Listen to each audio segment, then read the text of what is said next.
Started. All right. Yeah. Hey, everybody. My name is Quentin Davy. We've all had a chance to hopefully speak before at some of our other events that we've hosted. So let me see if I can share my screen correctly.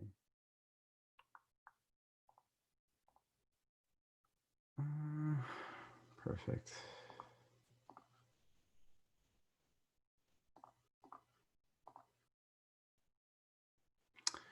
All right. Let me know when you can see that.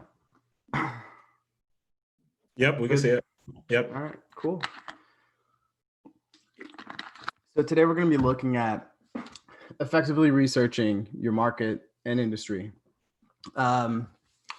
Essentially, we're going to be taking a look at both, hopefully, a reflective view of what that means for each one of you, as well as just generally looking at perhaps learning one or two things that maybe you didn't, and hopefully changing some perspectives. So, the way I kind of come to life, and I think this is something that speaks to me personally, is just thinking about the aspects of of everything that you do and the way that you interpret what you encounter.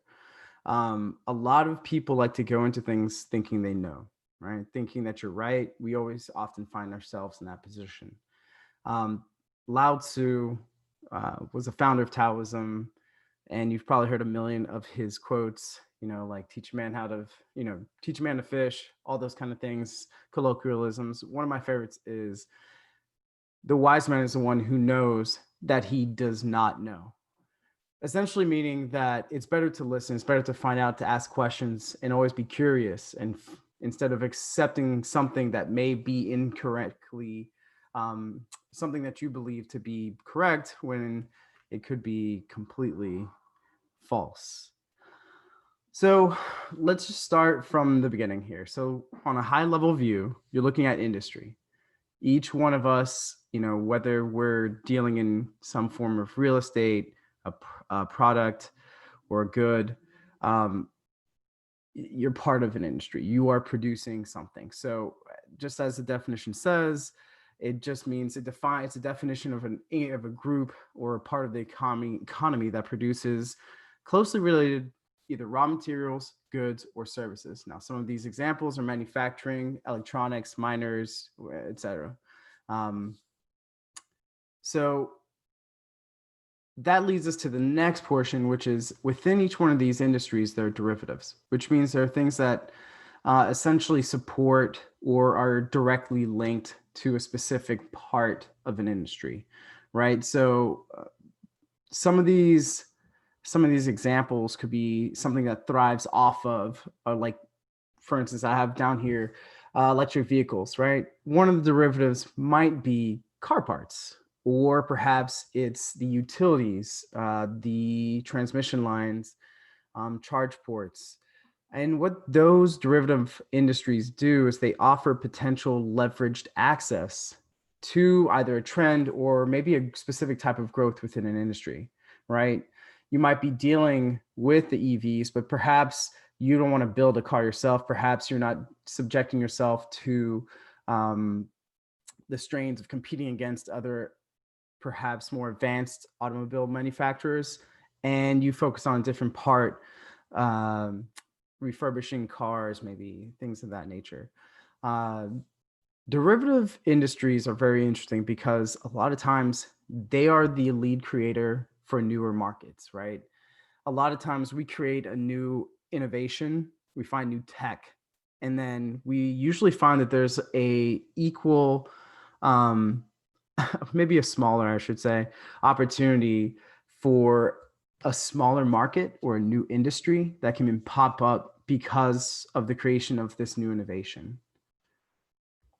So the way you kind of have to look at the derivative industries is, I always go back to the Lion King, but you ever remember that moment when Simba, ooh,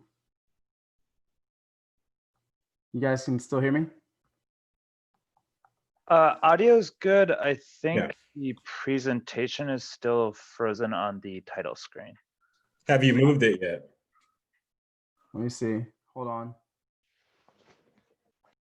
It might be if you selected the specific app and you did the present button, there'll be like separate instances. So if you're presenting an app instead of a screen, it might be that you're presenting the slide deck rather than the presentation.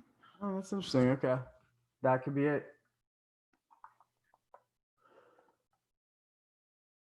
Oh boy. All right. Let's I just jumped down to Lion King, so might have resolved itself.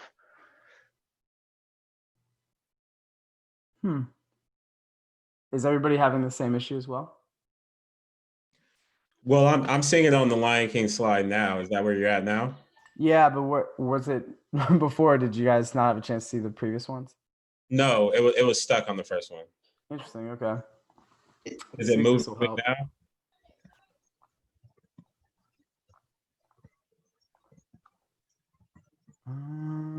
Right now, we're definitely seeing it in real time, like with your mouse. Okay, that's Yeah. perfect.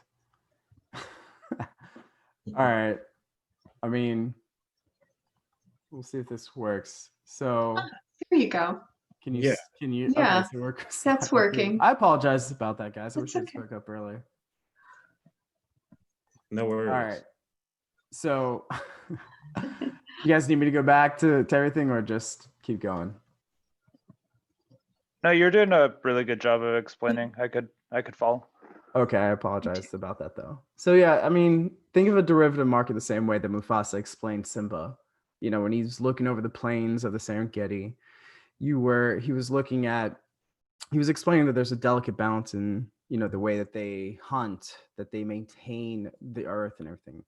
And one of those things is Simba replies, he's like, you know, don't we eat the antelope? And he said, and Mufasa obviously responds and says, well, when we die, our bodies become the grass, and the antelope eat the grass.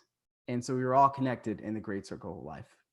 It just essentially means that in this case, the lions may be the industry, but at some point they put off, you know, carcasses that end up decaying that allow for other industries, other markets to be developed, turning into ash to grass. And grass allows for the antelopes to continue. There's a kind of a circle to all of the manufacturing and economies that we deal with.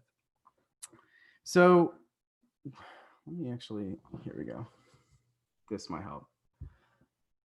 When we're looking to discover growth outlooks and trends, how are we going to do this, right? We look for interconnected networks as one of them. Essentially, they're locations that allow for open dialogue or discussions on particular subjects, usually between individuals with either good, like hopefully good information, or at least a discussion of ideas.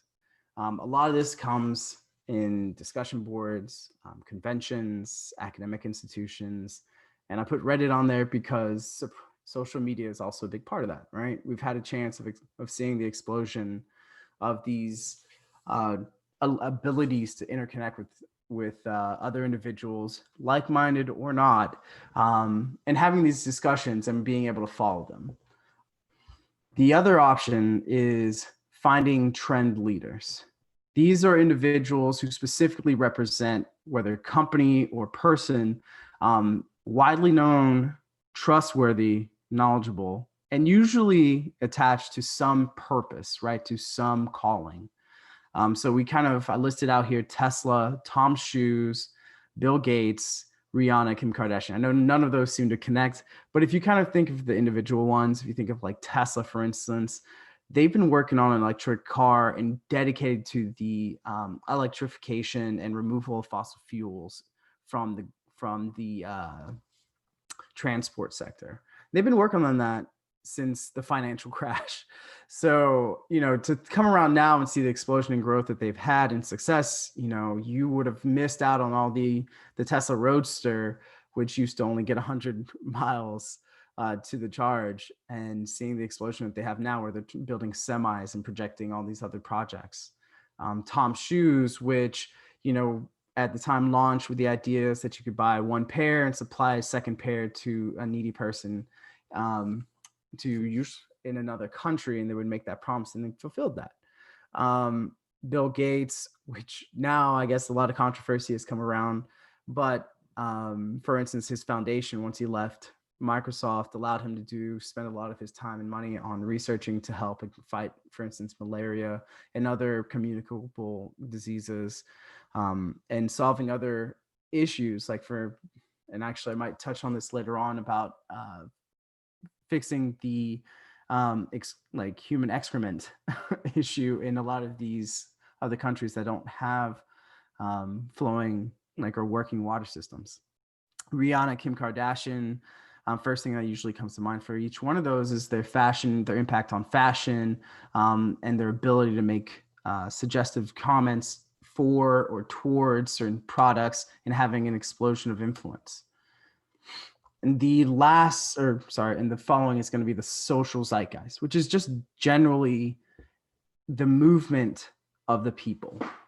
We're part of this social experiment where everybody interacts with each other. And these interactions kind of build cultural changes, which affect our behavior and to some degree our moral expectations. That could be a cause, whether it could be caused by different events that occur in our lifetimes, preceded our lifetimes. All those kind of things affect those decisions and those movements. We had a time where we weren't, being able to sexually express yourself as a woman was not acceptable, and that's changing. The way that our language has changed through dialect, and then as well as the changes in technology. Simple example, before we were a digitized economy, when you owed someone $2, you would probably give them $5 instead of 2 ones, or kind of keep splitting the bills here and there in different kind of ways. Now, we just use Venmo, Cash App, and to some degree, it's kind of more led by a younger generation, but it is being more and more accepted. The digitization of our economy as it has, evidently has accelerated through this current period with the COVID pandemic. So I just put up a meme up here. Most of you have probably seen this, but just as an example of what has changed, some of the ways that this has affected things.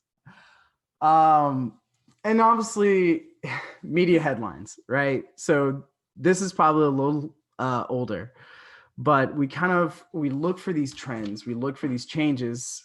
Some of us may be researching through our socials to kind of find these things, but for longstanding, the journal, the free journal, free press has been the way to declare and spread news. A lot of times you have investigative reporting, which has been the way we found out about a lot of these things. And then social media came out and all of that has changed, between YouTube and everything else. But these are still ways that you can find, because perhaps, keep in mind, a lot of people do, I think it's like 80% of all people turn to social media for their news. But let's always remember that you are dealing with algorithms that link you with people that tend to be like-minded like yourself. So you may exclude certain news pieces that may be coming out, right? So keep in mind that you need to also scour for these different places that give you different perspectives. So if we're taking a look back at what we just went through, we looked at individuals who we can trust, that have some reputable sources that people will immediately go to and say, hey, we can take their word for. Trendsetters, people who lead the pack, that always seem to have another thing coming out, another thing to present to us, and perhaps aren't always accepted. The social changes within the country or social aspect of through the zeitgeist. And the media, right? How is the media essentially getting it out to the masses? So keeping track of all those kind of different places, because one, the trend centers usually, I keep thinking back to high school. So this is way too personal, but going back to when I finally got to high school in 2000, the change from baggy jeans, and I mean God, does anybody remember what those things were called? I forgot what they're called now, but like they're huge jeans that we used to wear. And then finally we just went back to like skinnier. And now we're wearing skinny jeans everywhere. But at the time, you would have individuals, mostly the emo kids and everything else, rocking out with the skinny jeans. So you would usually have one or two people kind of wearing these trends beforehand. Like a lot of times we think of individuals like Prince, for instance, that kind of brought those out of us. Then the social change comes and pushes everything into a certain light. Maybe it's a specific icon. Then you also have the acceptance through a broader aspect with the media, right? So they make those announcements and make it more popular. An easy way to kind of look at that is remembering that fashion shows, right? You kind of think avant-garde, then we can go from runway to closets to, the secondaries and everything else, and you keep going on and on and on. That brings us to the next point, right? So finding these growth trends, finding these new areas that we can develop, you have to determine population. One of the things, once you kind of figure out, what is popping, what's coming about, you started asking yourself two questions. Who will benefit from it? And then who will use it? And I know that sounds like the same question,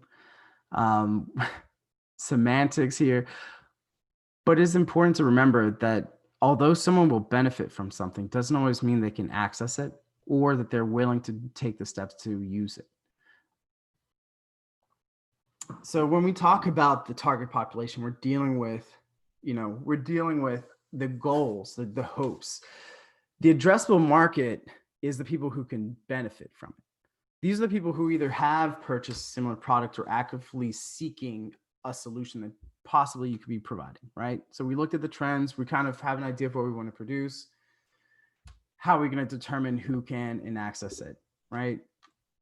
So we usually go and find these different points through our own personal research, maybe through our networks, reference points that we referencing different news articles, perhaps, or research through any one of these plethora of agencies.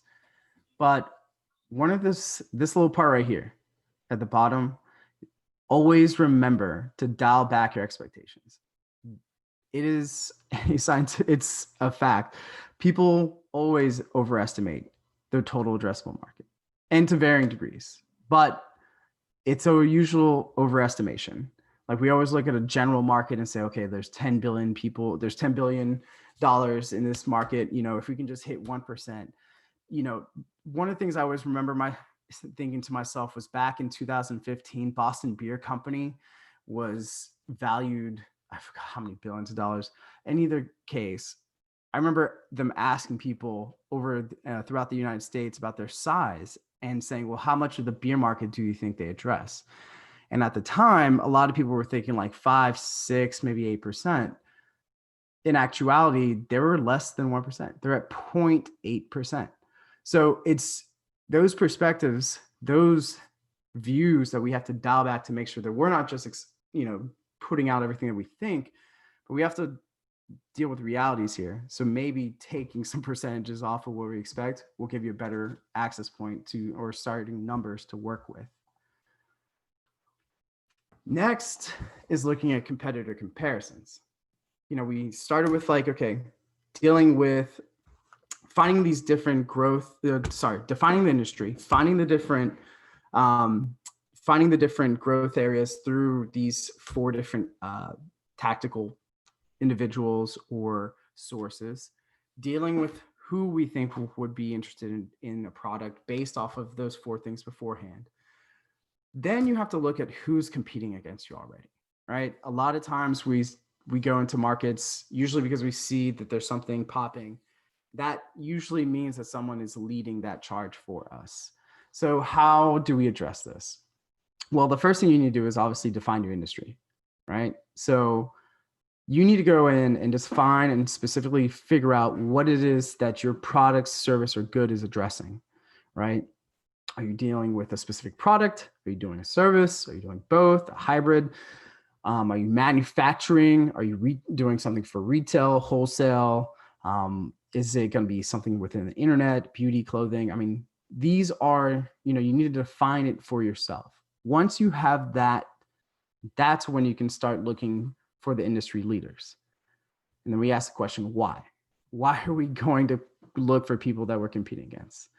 We need to know, right? We need to know, how are these people doing what they're doing currently, so we can figure out how we're going to be doing it differently, or whether we're even going to be creating a value proposition that's worthwhile.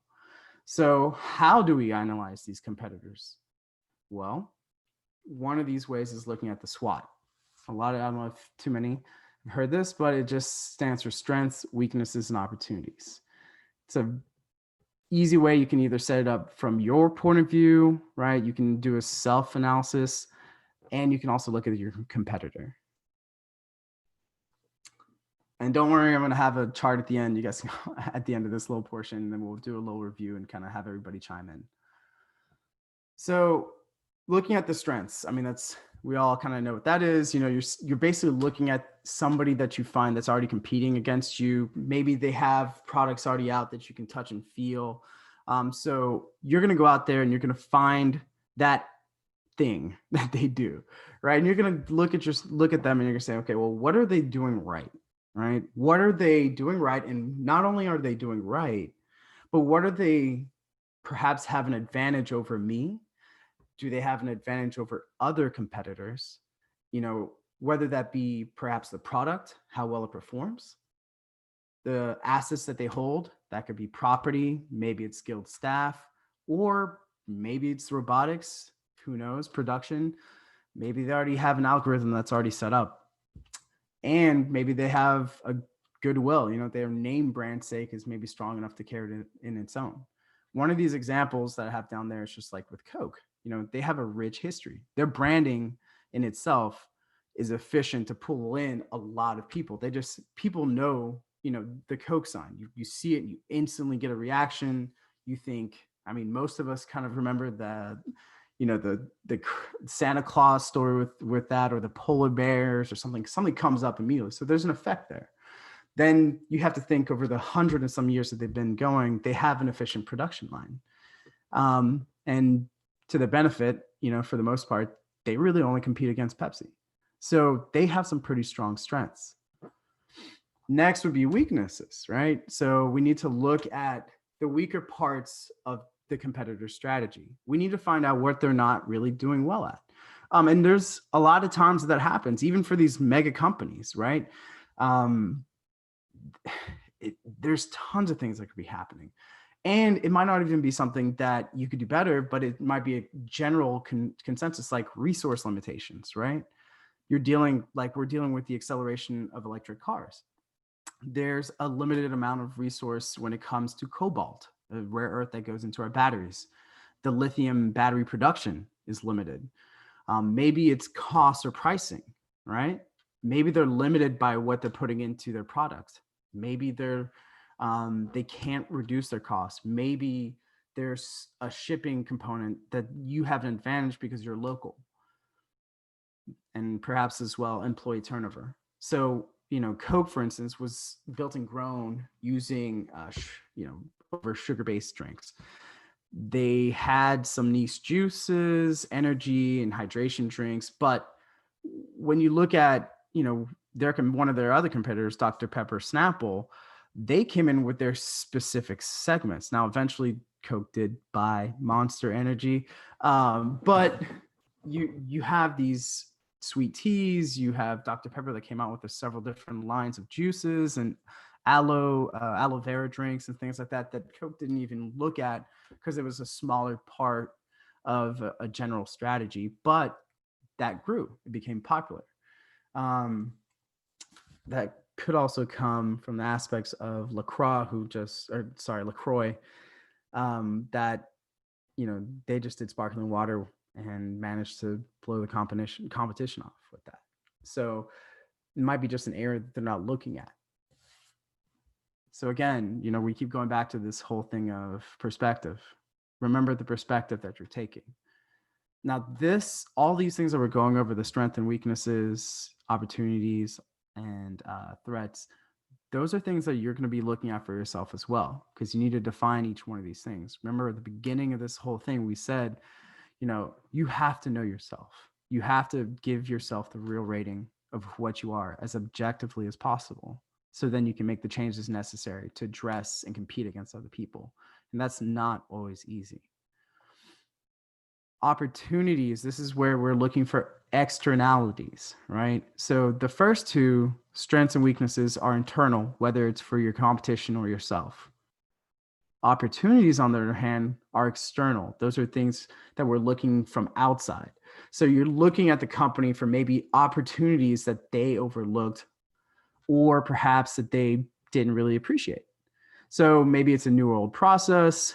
You see that all the time now when, we had all these advances with plastics and everything like that. Now we're going back to things that have less plastics and more natural.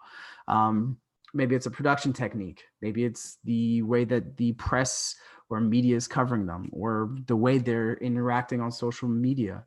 I find this interesting. Coke went out and they put in those, the remix machines where you can basically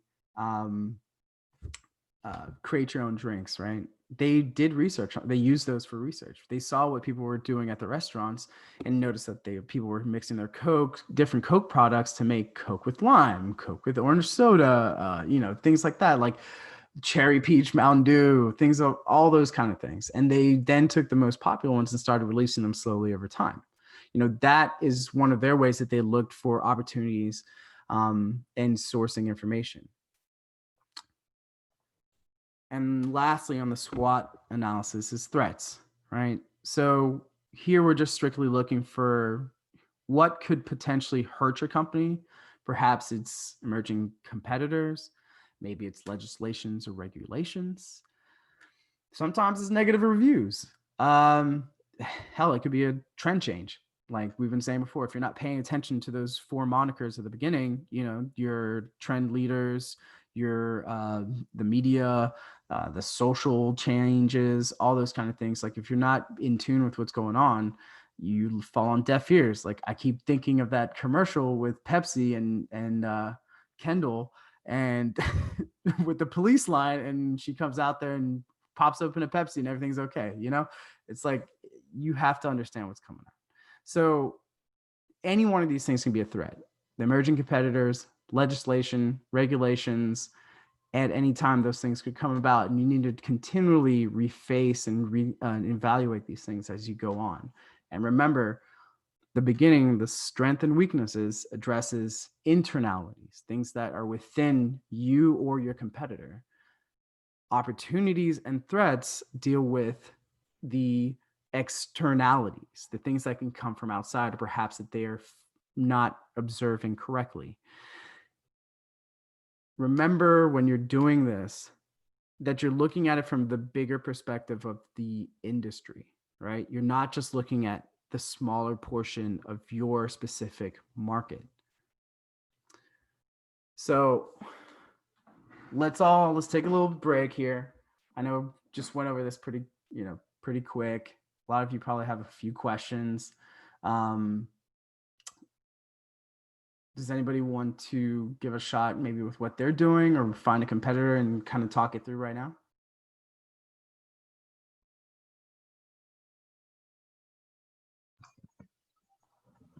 Anybody want to volunteer? Theron, is that your hand up? Theron. Yeah. Yeah. You're on mute. Yes, it is. Yeah, sure. I'm Theron. I'm with Everyday Fresh Club. We're a aesthetic care company for the bald and bearded man.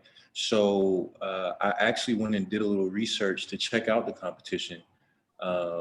Scotch Porter, Scotch Porter is a hair and beard care company as well, who kind of target the same demographic. If even just from their market, they market to the same demographic.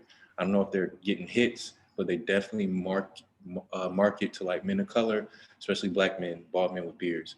So I'll talk about the strengths. I ordered their product. It smells great. It finishes clean. It's not greasy. at all, which is nice. If you're looking for a conditioner, definitely it will soften the strand. It will soften the strand so much it will take the texture out of it, which I found out. The presentation is pretty good for the price point. As far as me and Derek were thinking about how we wanted to present, so going and looking at how other companies package and present, I think it's sufficient. They use a 3-inch box. They put their branding on the box, kind of like with maybe like laser something. It's no raised labeling or anything. And then they package their products to keep them, I guess, from spilling out. I think they wrap them and they put bubble wrap in there. So that's something me and Derek talked about. So it was cool to see what Scotch Porter does, because again, I respect their products.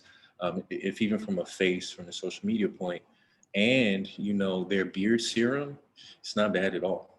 So it looks like they have some decent products, and they have a beard wash. I'm not a big fan of the wash, or the balm that they have, but the beard serum definitely has something going for it as far as strengths that I was looking at.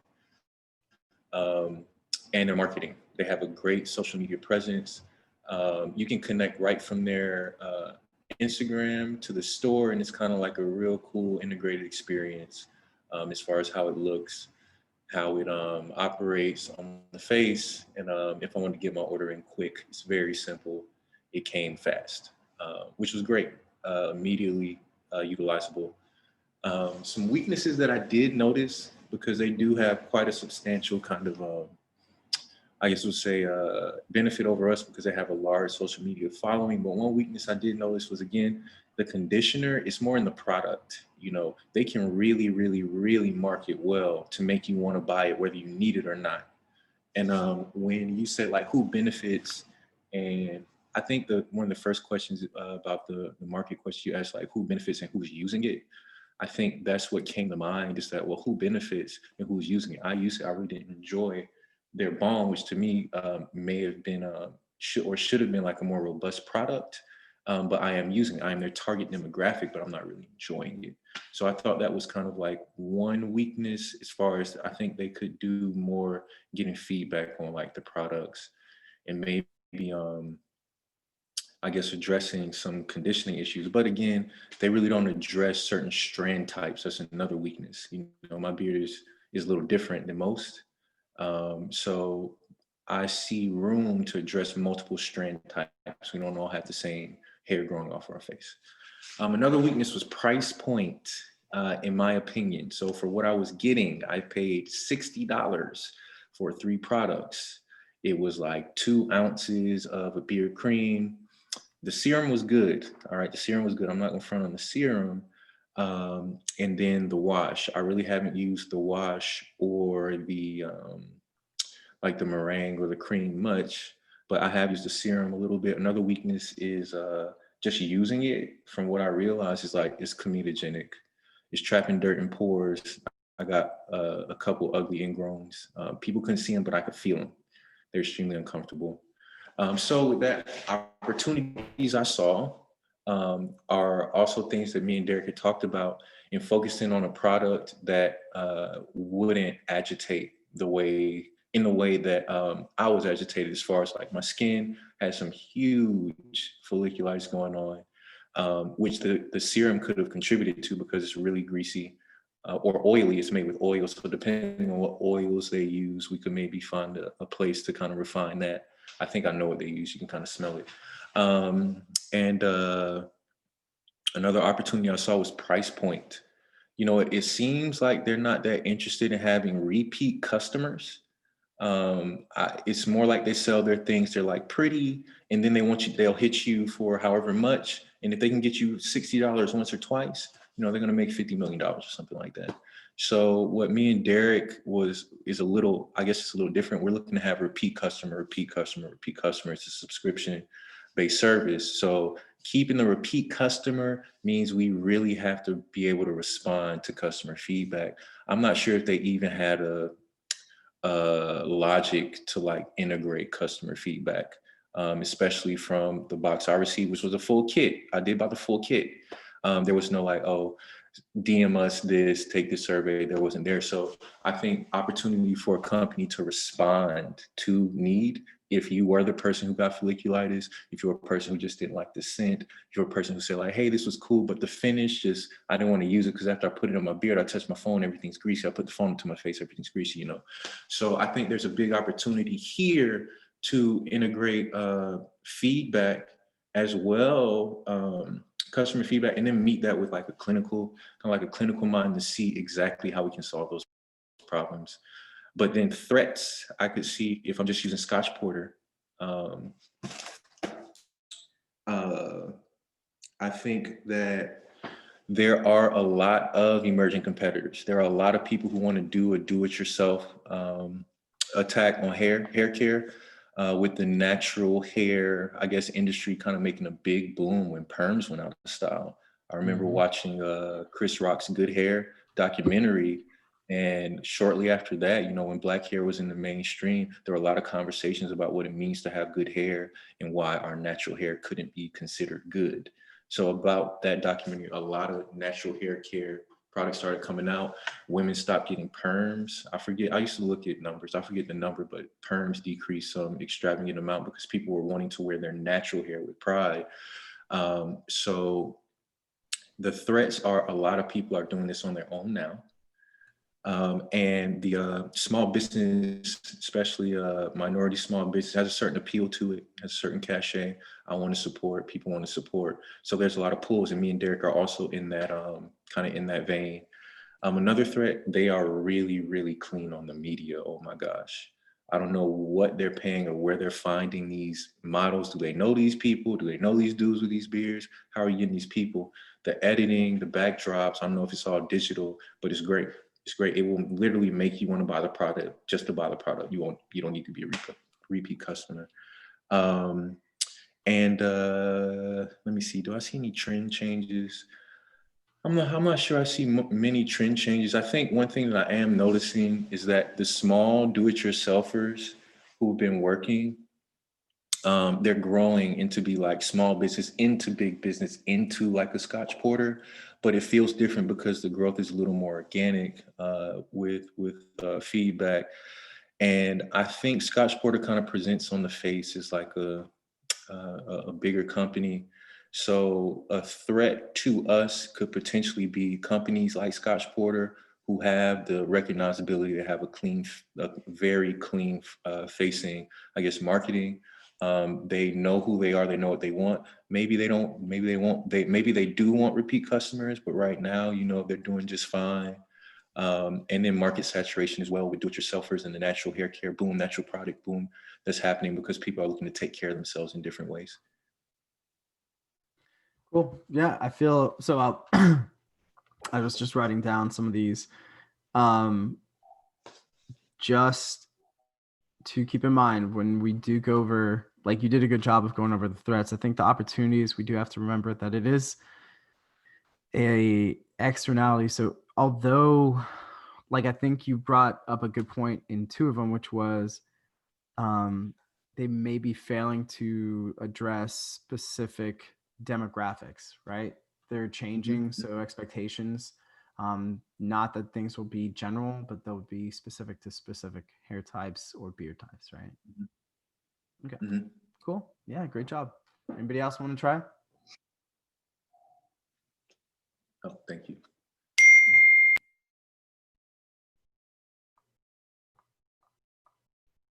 Anyone else want to volunteer, or else I want to select someone? I'd like at least one more person to go to for variation.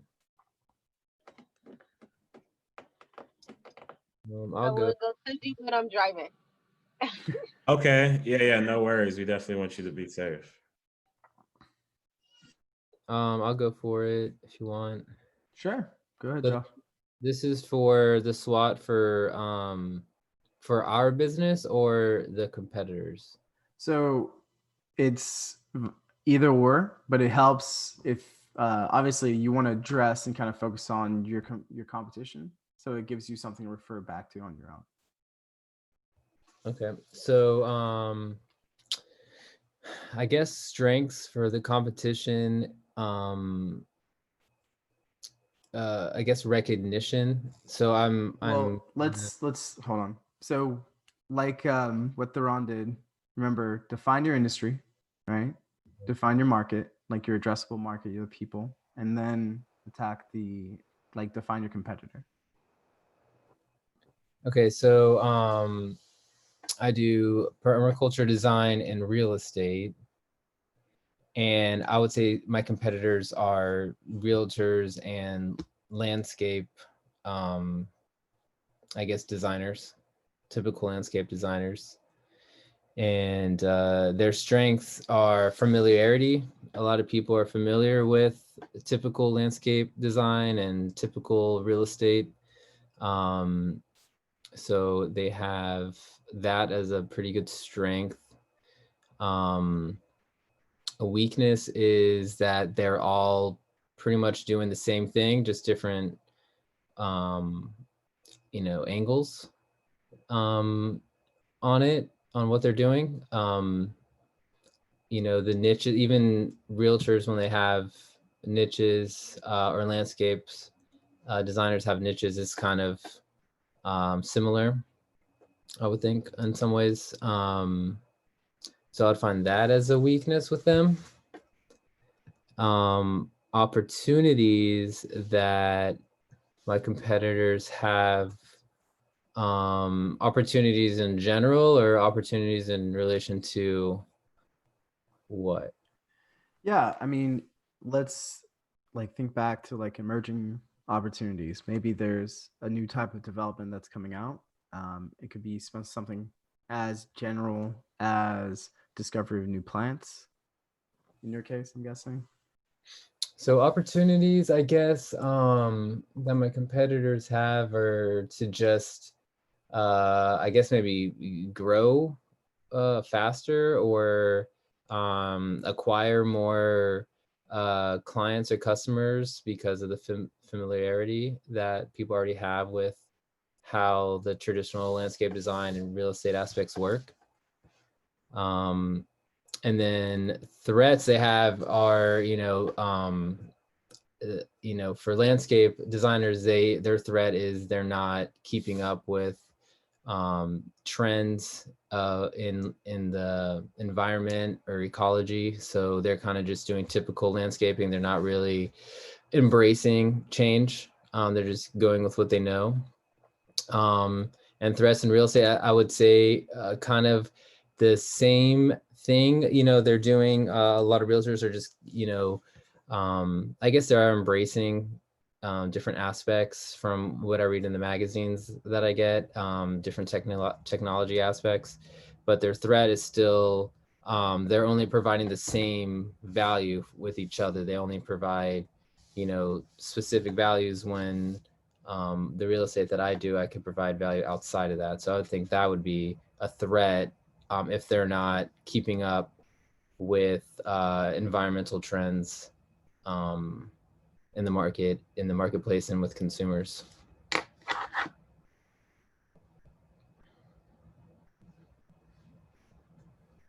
Yeah. So yeah, good job. I think you addressed everything you said. Basically, their strengths. They have designers. They have ages of commercial designs and familiarity, which helps them strengthen their brands, I guess, that people expect. They have efficiency, right? Most landscapers are pretty. They usually don't have a strong background in exploring new designs. They're just usually maintaining something for the most part. Some of the weaknesses, I mean, most of them aren't horticulturalists or ecologists. They have similar designs. They're not really following trends for that matter or trying to push the limits on anything. So in your eyes, you see that there's opportunities that are come out because there's new technologies that are being addressed and bring to light. There's ways to increase faster growth within plants or increase yields, things of that nature, as well as following trends, right? So you put that as a threat as well, which is there's niche trends emerging that are growing into more mainstream, that are quickly taking root, both in, because of climate change or just in ecology. A lot of us, I'm sure, are taking part in some plant mothering or fathering at home. I'm sure that has been something that's come up for all of us. And like you said, they're not really addressing the technologies that are coming about for that. So, and then if you flip that, you can look back inwardly and kind of see, well, what are your current strengths, right? And then you can look back into weaknesses. Did you want to also do that, or? Yeah, I can go over mine too if you want. So my strengths, I think, is the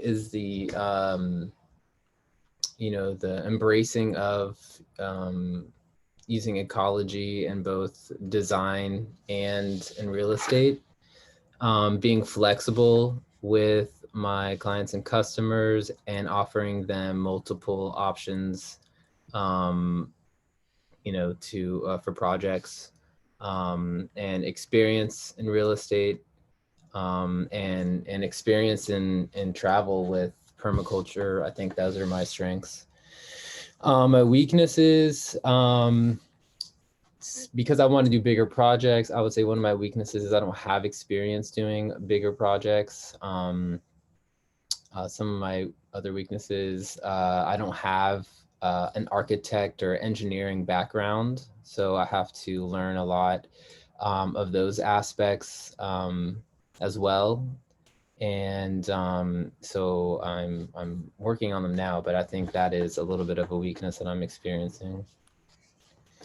Opportunities, I think there's a lot of opportunities within commercial building space or neighborhoods and stuff like that to transform them into having more green infrastructure and creating more biodiversity and improving the environment and the community and other things like that. So I would say that's a few opportunities. Also education, teaching people about how to think about landscapes and real estate in a different way. I would put that in as an opportunity for me. And then threats is the rapid kind of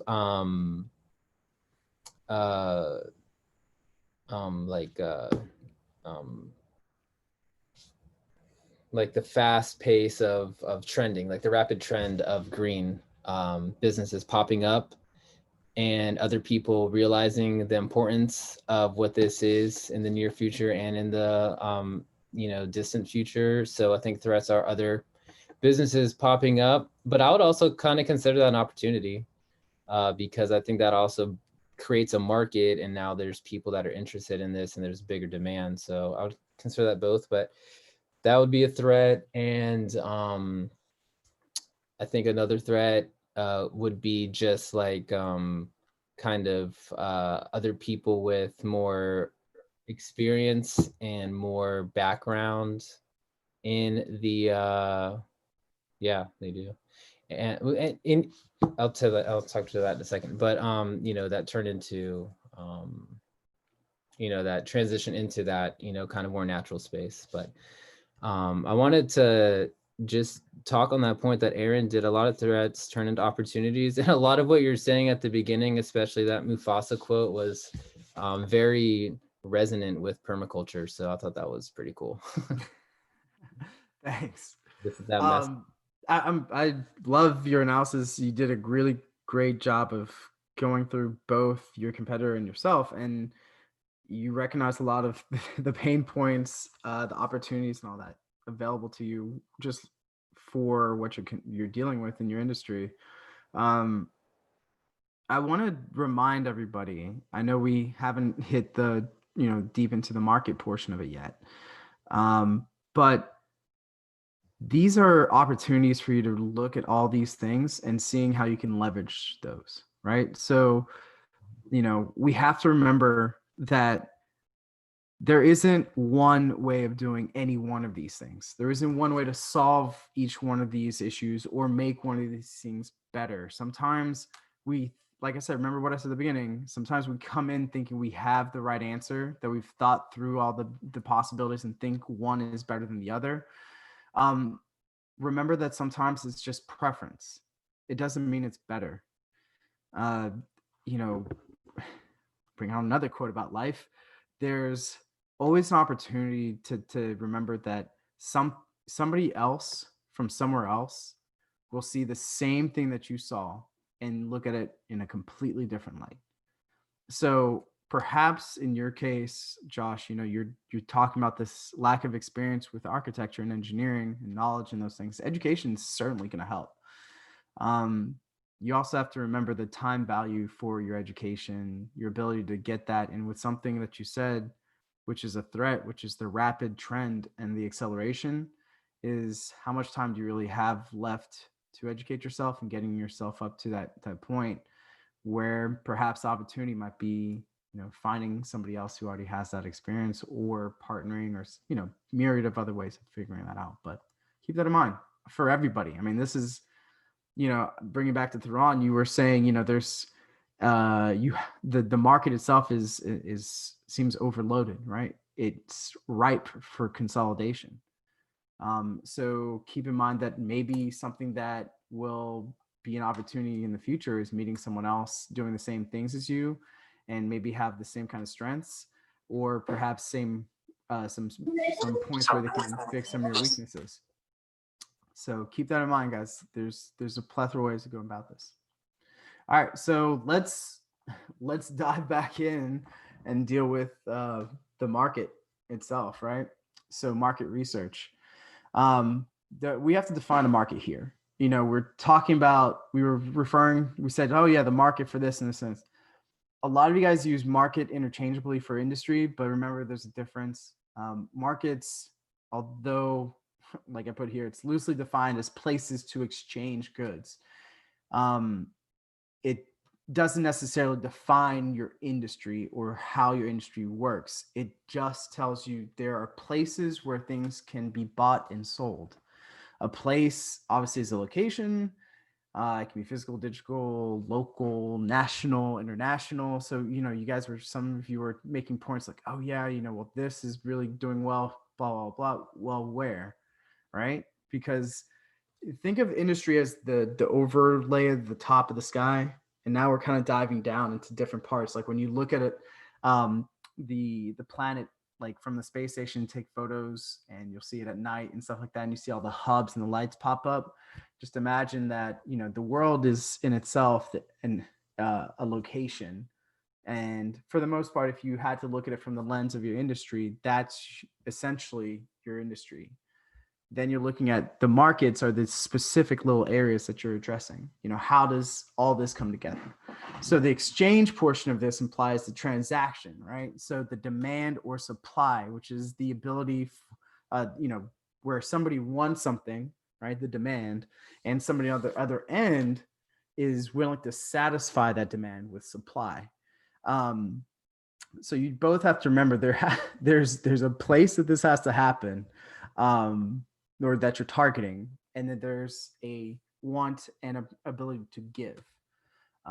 That's why black markets exist, folks. Okay, there's some things are illegal and whatever, but they will still carry on. Why? Because there's a demand, and if people are willing to pay, someone's willing to satisfy.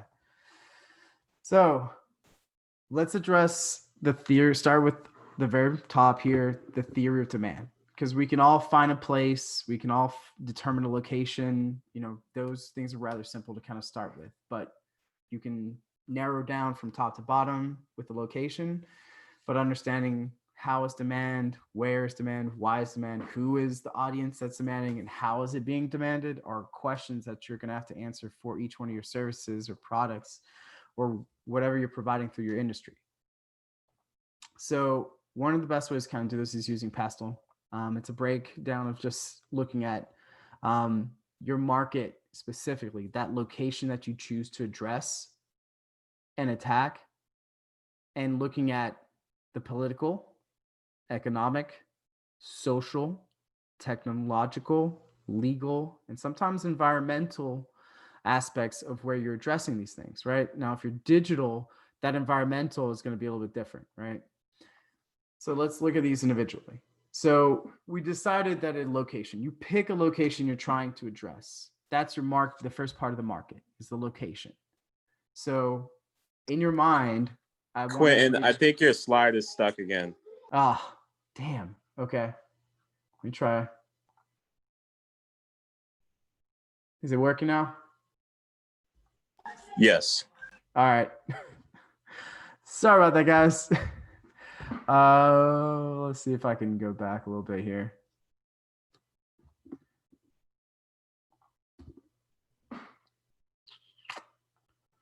Here.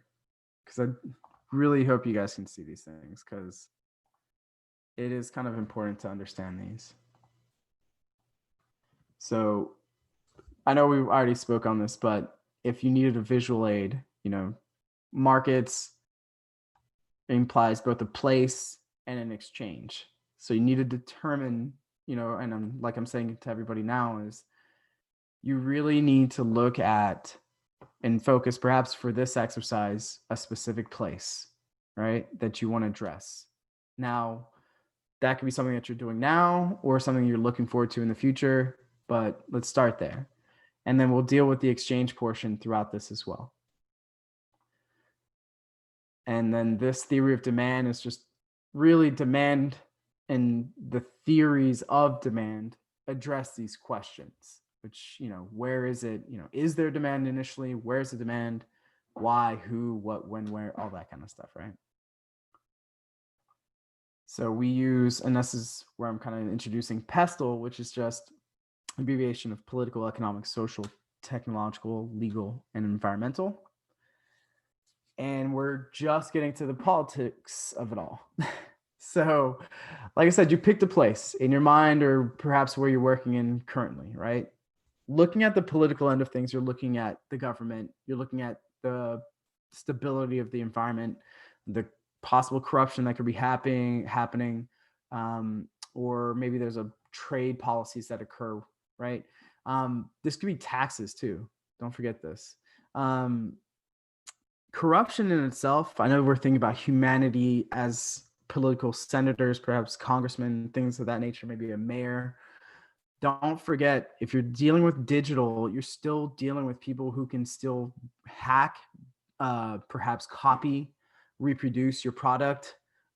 There's plenty of ways that can happen as well, right? Theft occurs in online as well.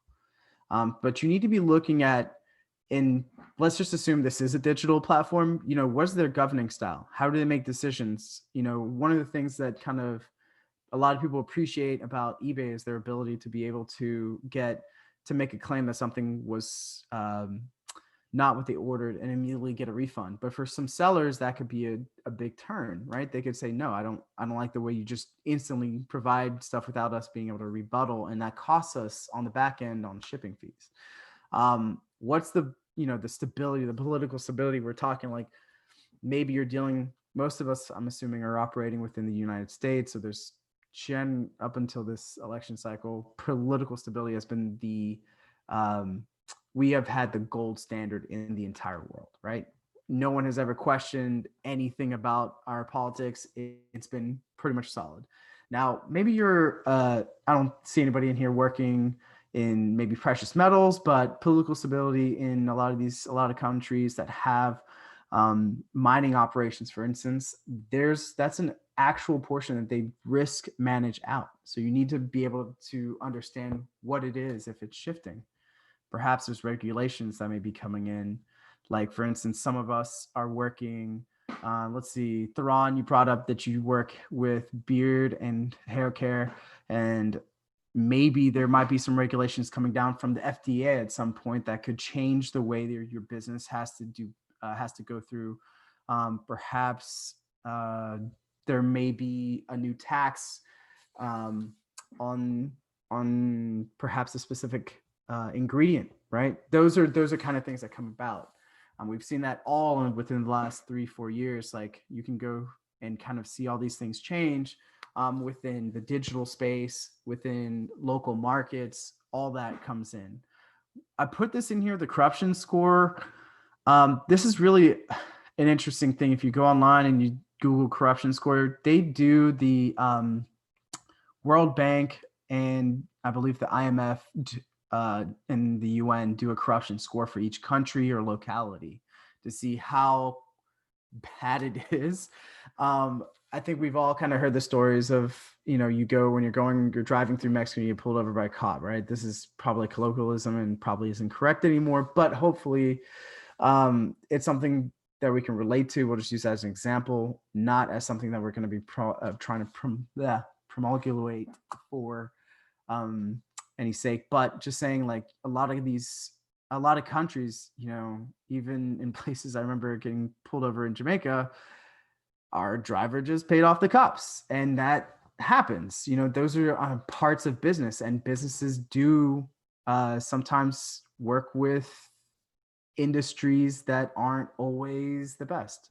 And term structures are important to understand because maybe there's somebody that has been helpful to your cause in a certain area or hurtful, and there's a change coming up or an opportunity for a change, which opens up, if we look back at the SWOT analysis, an opportunity for your business or a threat. Remember the externality of that. So an example here, we were using Coke before, now we're using Pepsi. Pepsi sells non-alcoholic drinks, but they do have to pass FDA regulations. They also sell across continents, which have varying regulations in every country, but most of the time, so they have certain bottling sizes, maybe the contents, the ingredients that go in. I don't know if you guys have ever gone to another country and had Coke in a different country. Look at the ingredients list. Some of it isn't high fructose corn syrup. Some of it is sugarcane sugar. That is different. They do that because of regulations, and they've had to adjust for that. So keep that in mind. Economics. This here, you're really trying to look at what it is that's happening or the healthiness of a specific economy geared towards your specific industry, right? So let's take a look here. Maybe GDP represents gross domestic product. That's a very broad way of saying, do we see the country growing in wealth or spending power, or is it going in recession? If your industry is being affected by interest rates, maybe it's disposable income, right? Maybe there's changes. We're going through this pandemic. There's 12, 13 million people that are in specific situations that might not allow them to have as much disposable income as they used to have. Employment rates as well. So one of these examples is like, Pepsi, right? It's during the global economic downturn in 2008, it kind of forced the company to review its marketing spend.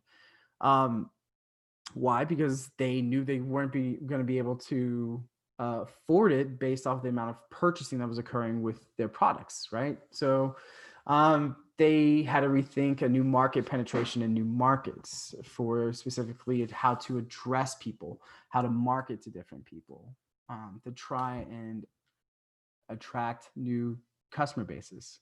Maybe, and I don't know if anybody remembers, but you used to buy a 2-liter, or you would get a 12-pack of cans and stuff like that.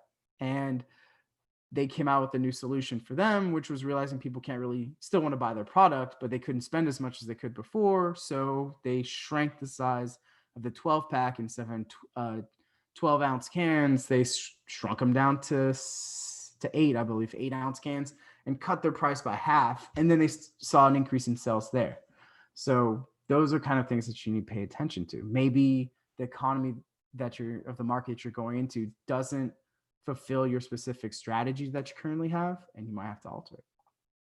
Social deals with the specific target persona. Target persona speaks to individuals with a specific, here we go. Easiest way to kind of make this example is, if you've played The Sims, you know that there's different individuals there. Or if you play video games in general, you know that there's main characters, there's a villain, and they all have these specific personas that they play. Perhaps your product, your service, or something specifically targets a specific persona in that population. Or perhaps it's a specific type of population. I mean, those are all part of this whole thing. You might deal with your product or service may be dealing with someone's specific age, maybe their demographic. They're on. You guys brought this up. Your competitor doesn't really think about the spread of, the different types of hair types. Maybe the change in population growth, or the age is changing. Cultural factors, lifestyle choices, and social trends. Put the same thing for social. I don't know why I happen to have that on there, but looking at Josh, you were bringing up some of the cultural and social trends that have been happening, and actually lifestyle choices that have been happening as well. People are slowly moving towards building in ecology into their homes, and seeing the benefits of having plants and permaculture in their yards, for instance. Technology, which addresses innovations or access to technology, which could be becoming available. These are things that can get integrated into your company or could be integrated into individuals' lives. Like we think about the smartphone, robotics, social media, all those things came about and changed the way that companies had to deal with things, right? So Pepsi had its marketing teams usually go through TV ads or print ads. And then all of a sudden, social media came out and no one was found on there. And they had to come up with new ways to interact and figure out how does Instagram and Facebook and how can we make this work. Those are things that your company could be facing, or a specific market might be engaging in a specific way. Let's remember the smartphone penetration in the United States is very high, but in some countries, smartphone penetrations are still below 40%. So keep those things in mind when you're addressing your strategies. Legal deals with, you might be dealing in different localities or countries like we were doing before, but you might be also needing to have representation for permitting, labor laws. Maybe there's new restrictions. You will have to figure out maybe your structure that you have when you come in. Like China requires that that people partner with other companies in the country and give access to things like to their information. So maybe it has simple as label information on your product that you're selling or the size of the bottle. And lastly is environmental. Digital, obviously you're not gonna be dealing with physical environment. Obviously, if you're dealing with a specific market, maybe you're dealing in a mall, maybe you're dealing in an open air market, maybe you're going to be in a specific state or country. There's different things that can happen at different times a year, right? So maybe if you're in the north, you have a lot more seasonality and changes in weather, traffic trends. Perhaps there's an effect of climate change on your business. Maybe one of the resources that you depend on is being affected by climate change. For instance, like coffee is becoming scarcer and scarcer because the regions in which we can grow it are diminishing. So, sourcing, for instance, here, Pepsi's sourcing of its ingredients can be affected, by any one of these things, depending on where or how their ingredients are sourced. Perhaps if you're going digital, you're dealing with the platforms changes, the use changes, or the layouts. For instance, like Instagram just changed their complete layout or access to specific points for their stories or adding new features. So that is pestle, right? Political, economical, social, technological, legal, and environmental. It just digs deeper into the specific area that you're dealing with and not acknowledging that you're not going to have the same thing going as everybody else. And perhaps one of your competitors is dealing in a specific market that you're not. Keep that in mind. Let's see here. Does anybody want to attack? Does anybody want to do a pestle on maybe one of their markets that they're in?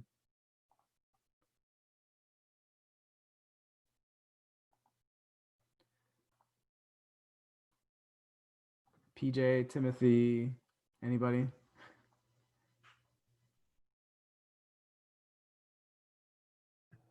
Tunji, can barely hear you.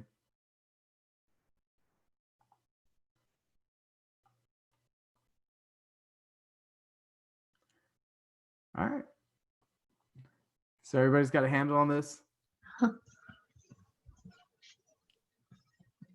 And that's fine. Look, if you guys aren't interested, that's fine. We'll move on and we can just finish up new markets, which is really the next part.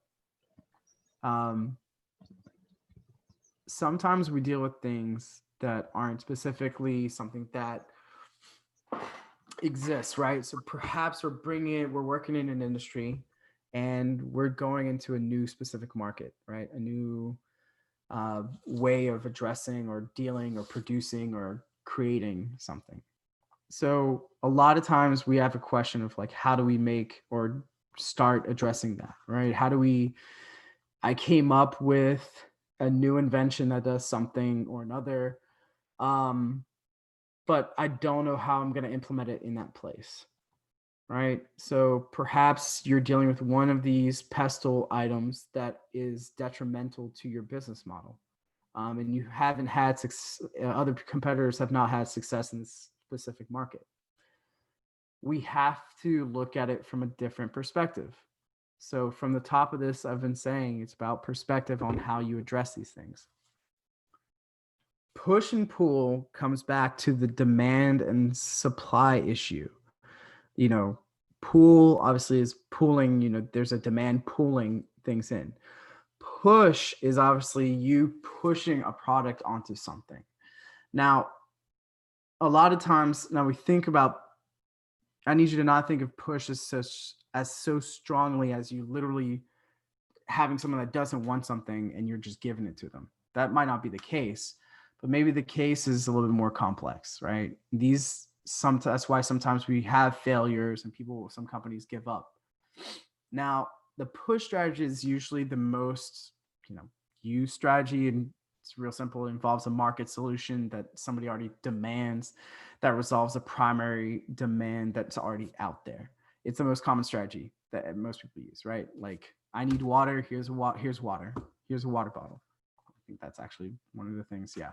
So the town, like, let's envision there's a town that has access to a water place, but it's just more effort for them to get it. But they can get it, but they'd rather just have water, right?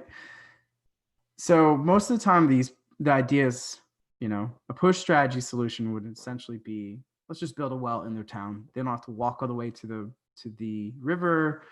It will allow them to kind of get access to water like they want, and that'll resolve the issue and we can move on.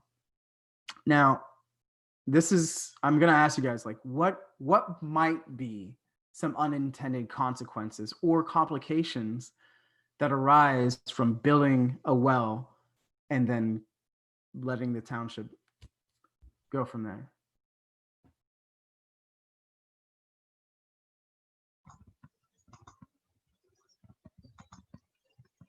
This could be anybody. Team leads, anybody. Permits. I got Derek saying permits. Who can have access to it, Aaron? Yeah. Even like construction, like doing the construction, it might go through places like people's homes. Like there's a lot of unintended consequences or complications. Yeah. Something as simple as well as what happens if taxes, determining who gets access to the water at what point, like when it gets low, or what happens when the well runs dry because they need to drill deeper. Like, who has the experience to do all those kind of things? Like, those are all things that kind of fall through the cracks and fall on people, and how are they going to keep funding it, right? How are they going to make sure that things are equitable? So pool, on the other hand, looks at solving the issues, not only essentially dealing with the unintended consequences and looking at a broader picture. Yeah, Tunji, maintenance is a big one. So the pool strategy expands or essentially creates new markets or derivative industries, right? That's what it's really trying to do. It takes into account that there is a lot of different hurdles that don't allow a basic or or expected market or industry strategy to work, and requires taking into consideration a multitude of overlapping issues that can't be resolved, but would, if they could, create new opportunities for that industry. I keep going back to Thrawn and stuff, but like you have these opportunities to kind of sprout new things from your beard business, right? I mean, the aesthetics, you have hair. I mean, you have hair growth. You have strategies that involves appendages to that, and creating a solution not just for somebody who needs a beard care, but perhaps there's an additional point there that they need a secondary thing within that one thing. So let's take a look at this town again. They need access to water. There's a river, hours walk from their town.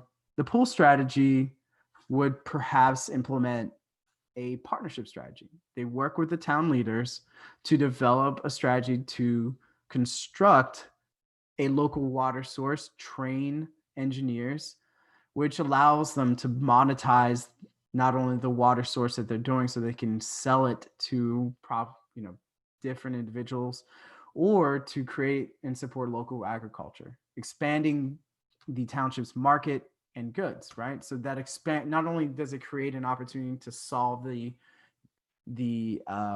water issue, it solves the issue with the maintenance, because they'll have something that they can pay from the resource that they're selling to allow individuals to grow agriculture, who then make more money by selling and growing the produce at the markets. So remember that there's a plethora of ways of going about your issues. Something that might have failed once in your market by other competitors, like you guys were mentioning, opportunities, like that opportunities thing and the SWOT analysis in your industry, or the issues that you come up with in the pestle analysis that you do for a specific market. Remember that those might just be hurdles that need deeper thought or ancillary options. It's never going to be an easy question, but let's think about those solutions. Like, sometimes we think, like, for instance, I like to think of Tesla and Ford, right? Tesla took a very similar model to Ford. There were, a lot of people have a hard time believing this, there were electric cars back at the time of Ford. There were multitudes of different engine types. The problem for a lot of people when it came to a car was they were usually handmade. They were individually produced for a plethora of different manufacturers. So they didn't all have ubiquitous parts. Getting access to oil was hard. Shipping the cars to different locations was difficult.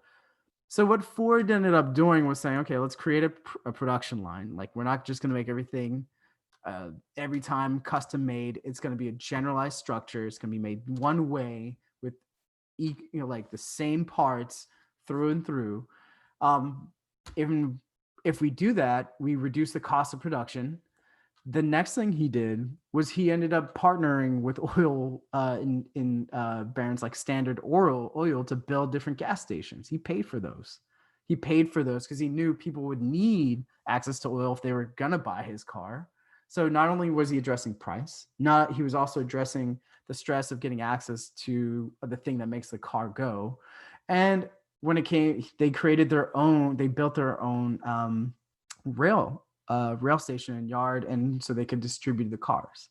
So sometimes it asks a lot more. And similarly, Tesla did exactly the same thing, right? They built the car production line. Obviously, it wasn't cheap, but conversely, they did build out a series of different electrification charging stations across the United States and keep expanding it to address the stressors that people felt like they didn't have access to charging ports. And attacked it all the way through, as well as having home access to electricity, all on and on and on. So remember that there's sometimes maybe the simple action that you're taking on, or the strategy that everybody is doing, isn't going to be able to address the market that you're going into.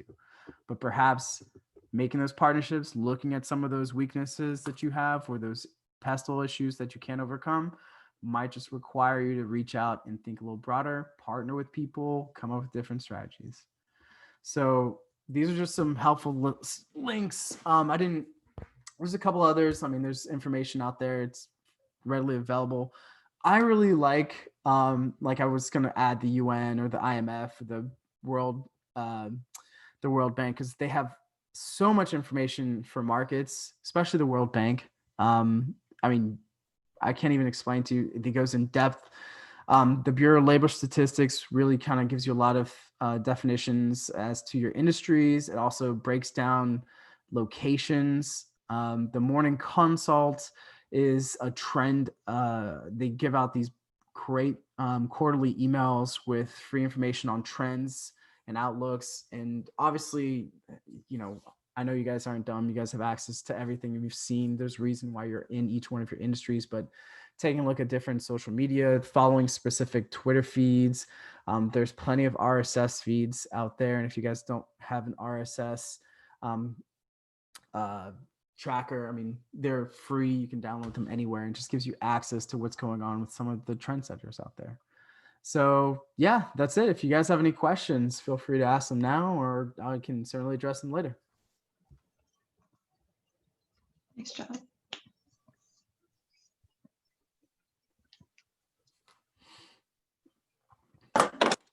Anybody want to volunteer or go ahead and ask any questions?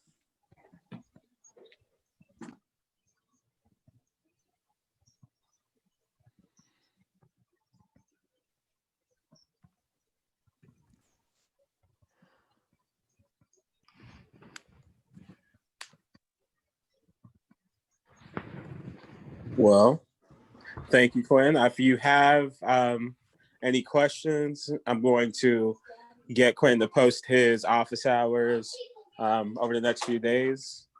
And from there, we can go ahead and get those questions. And otherwise, we'll hear from you all later. Yeah. All right, guys. It was a pleasure. And yeah, I look forward to speaking to anybody. Oh, I actually had a question for you. Yeah, thanks. Hold on. I had to move, so I'll go ahead and start this camera. Hold up. I'm in the room now. Okay, so I have a question for you. So, so with the way in these pivots, man, because it seems like, especially now in the digital age, man, everybody definitely made the pivot into investing in their platform. When you was talking about Ford, I immediately thought about Uber. Because it's not just about the social sharing, it's Uber Eats, it's they're making so much money off the platform, not in the advertisements and all these things like that. So how much of that is reaction to what's needed for you to be successful, and how much of that is like pre-planning, or just kind of realizing, because like, for example, I wanted to build wholesale into the website, but I also wanted to be able to build like scheduling apps for the barbers, so they could become, so they can carry the product. And then not only can they carry the product, they can actually use the platform to schedule their appointments. And this is just something that's free, but it keeps you there and it keeps you engaged and it keeps you logging in and ordering more stuff because you got access to the scheduler. So I was just thinking, in the same vein, like that's kind of how I was thinking about it. And then building like the digital platform up in that way. Yeah, that sounds amazing. I mean, so the way I kind of look at it is you've taken what used to be a brick and mortar approach to things and given an opportunity for people to have it digitized, because relatively similar, not exactly the same. But if you think of like, God, what am I thinking of? Not Aveeno, another cosmetic company that does Veda. Thank you. They have salons, right? They trained people, and then they brought them in a salon, and basically they market their products through those salons, but they also give an opportunity to hire people on, which allows them to keep those people marketing their products even if they move on from the salon. So Yeah. I mean, and what you're doing is instead of them having to be locked into a specific location at a specific salon, it's broad based to anybody who's interested in getting access to that. Yeah, you become a member and you can carry it on your own. You buy it wholesale and you make the money retail. Yep. Yeah, it's just So the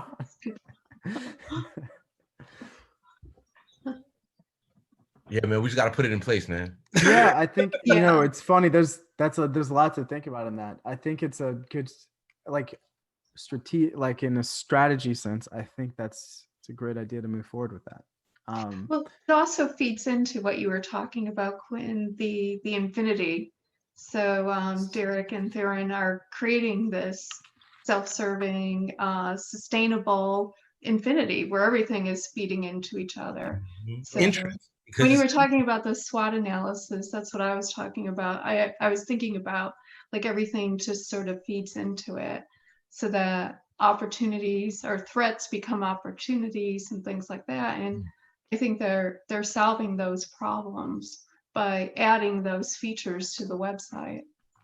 You know, and something I failed to mention within the pestle analysis, I know we didn't have anybody want to go off and kind of check that out or go through their analysis in their market, but the pestle analysis is specifically for like it has impacts, like levels of impact, right? Negative, positive impact on each one of those.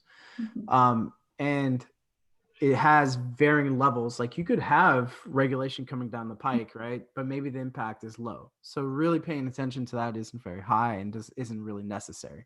But maybe there's something down the line, maybe in the economic portion where, you know, like for instance, there's a pandemic and no one leaves the house at that point. It changes everything on its own. Also, that's why I love what we're doing, because like in my pestle analysis, like you're ashy.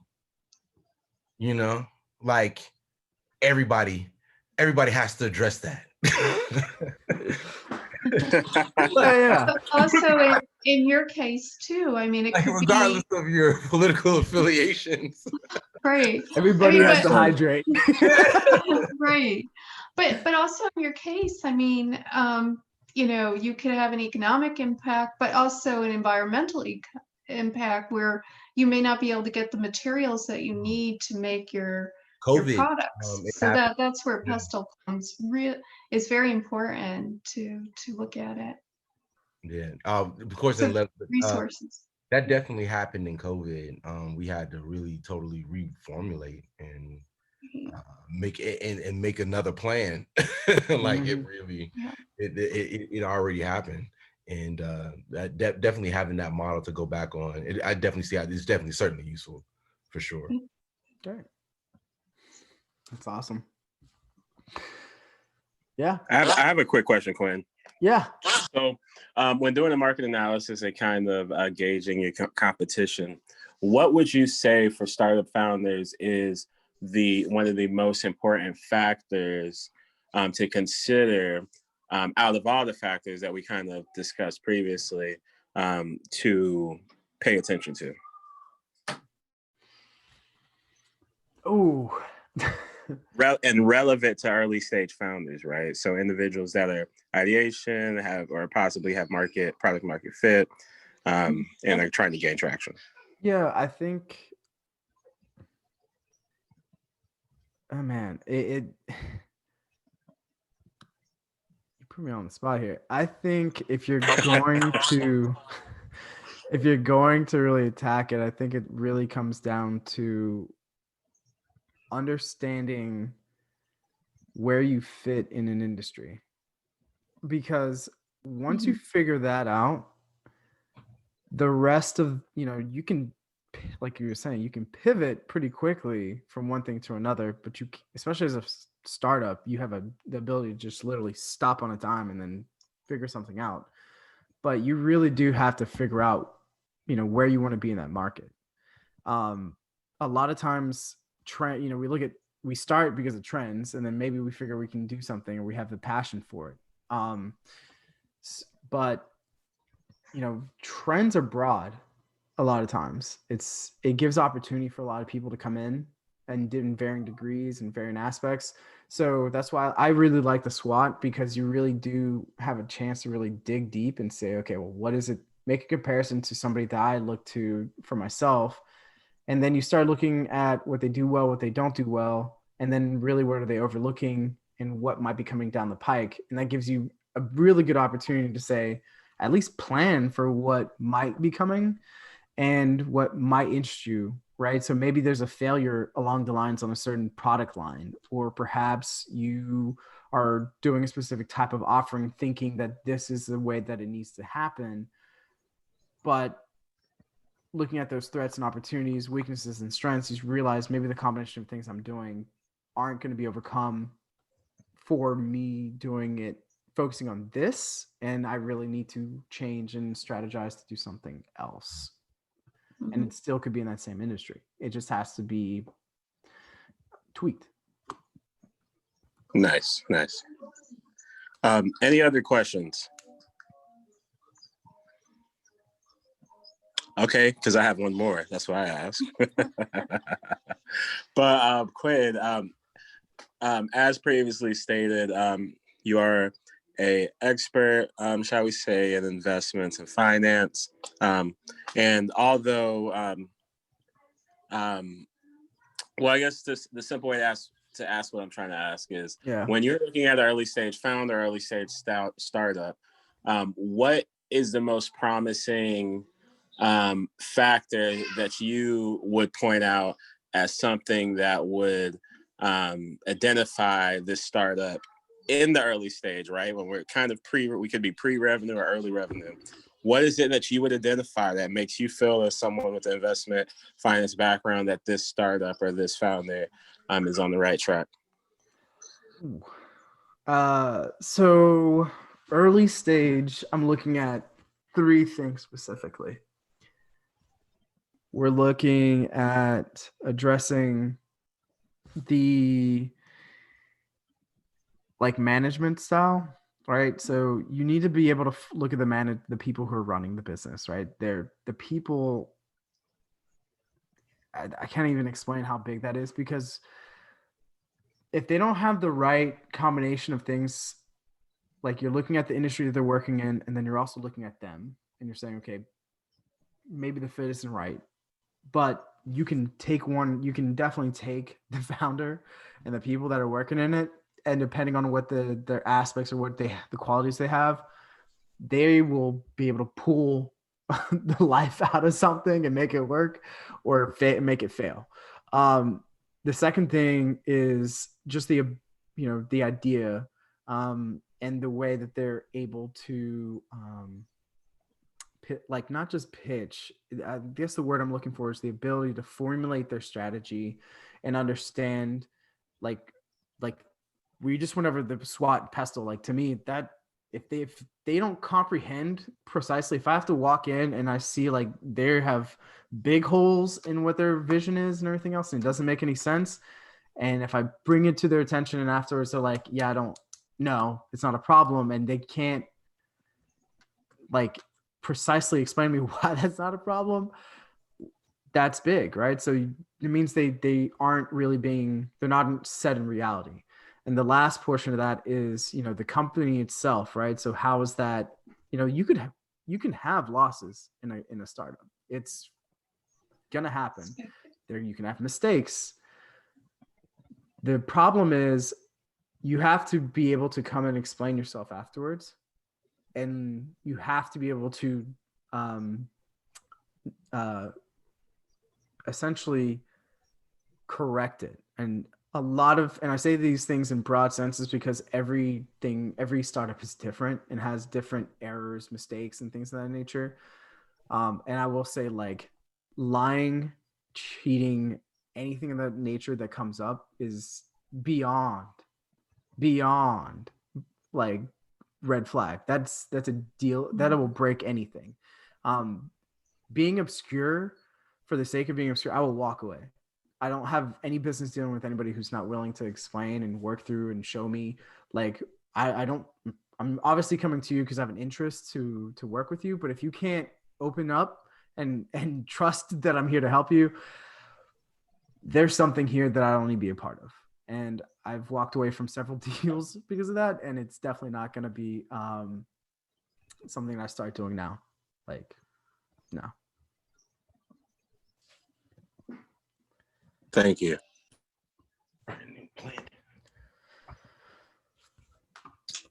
Any more questions?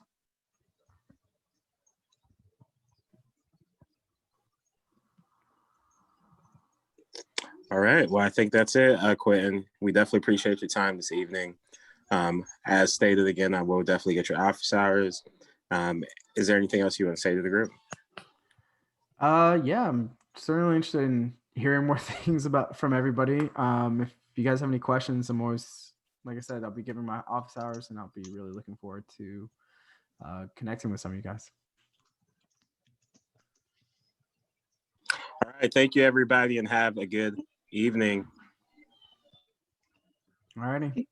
Good night. Good Take night. care. All righty. Good night. Thank you so much. Thank you so much, everybody. We'll add you to the Trello board. Thanks. Yeah. No. Yeah. Now I know where to put you at.